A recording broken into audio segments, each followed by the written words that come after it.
Hey, I'm Eddie from Gamersfire.com, and this is my first impression of Black Ops 3.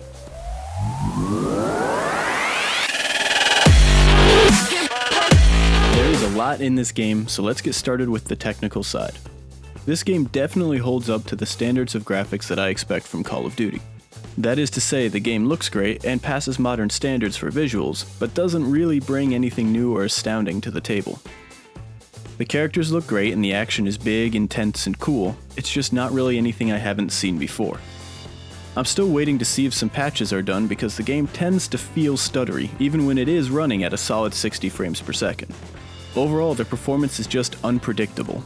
The first night I played, I was mainly at 60 frames per second with occasional drops to the 40s or 50s for a second or two.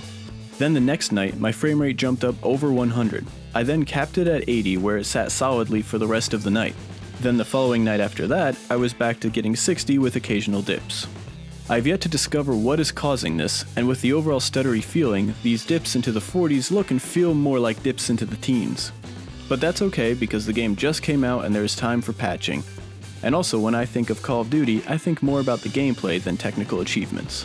The audio in this game does its job, but I found most of the sound design for the action lacks intensity. A lot of the guns simply have no power behind the sound, and explosions sound somewhat dull and muffled.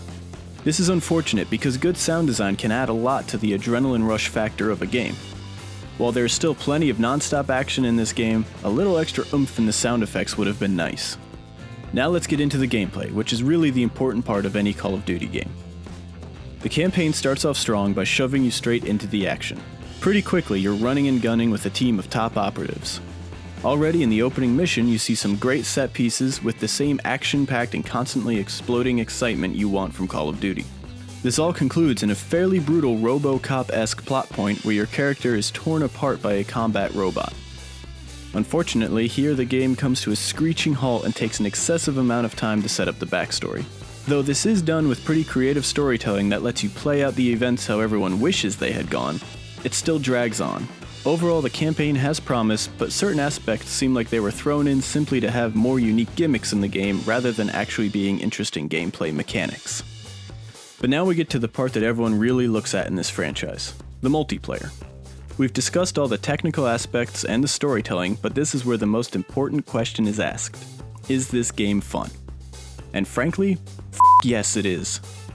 After just a couple games, you'll be parkouring across the map, taking out enemies and coordinating with teammates to complete any of the variety of objectives this game contains. There are many different game modes, so I'll just run down what appear to be the main ones being regularly played.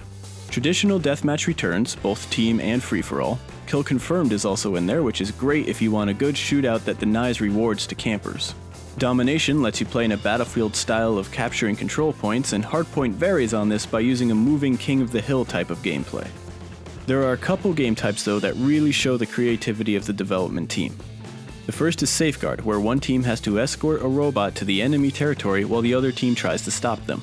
The teams compete to see who can accomplish this in the least amount of time. It's intense, can get going pretty fast, and can lead to some real up-close fighting as the escort team has to stay within a certain range of the robot for it to move. Next is my new personal favorite, and one you can expect to see in a lot of our videos coming up, Uplink.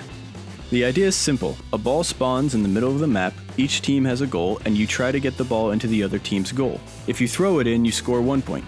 Jump in holding the ball and you get 2. That's it. It's brilliantly simple. Within seconds of the game starting, you'll be in a mad dash watching the ball swap back from team to team with bullets whizzing by and explosions all around. The adrenaline rush you'll get from your first goal is one few games have delivered in recent memory.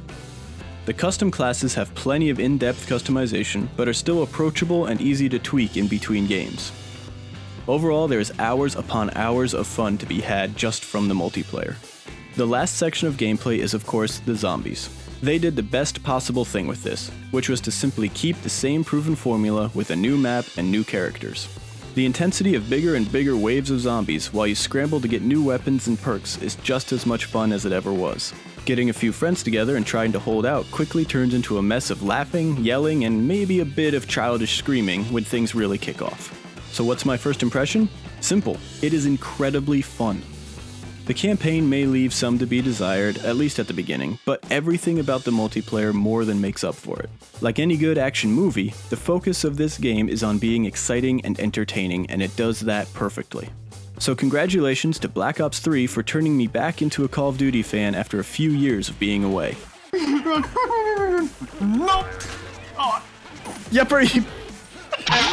Alright, I killed Yupper. Let's be honest, what I'm really doing is just kind of annoying you. Double kill. Wow. Cooley, do you want to stop throwing things at me for a second? Can you... Just... Alright, alright.